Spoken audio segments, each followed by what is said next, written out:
कहाँ त्यो मात्रै हो र ऊ पनि सुकाउँछ नि के अरे जुटको सबै सुकाएको छ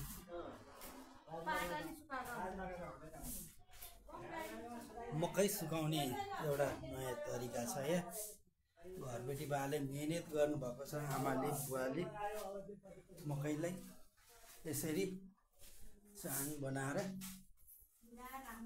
मिलाएर राख्नुभएको छ यहाँनिर कति धेरै मकैहरूलाई चाहिँ भण्डारण गर्दै हुनुहुन्छ अब धेरै होइन 1400-1500 रुपियाँ मनमा मकै चाहिँ किन्न पाइन्छ हे सस्तोमा भन्नु पर्यो होइन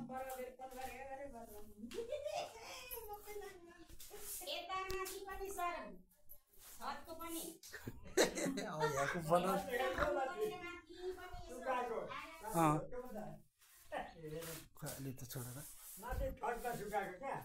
है सबै यस्तै नाङ्गो भइसकेछ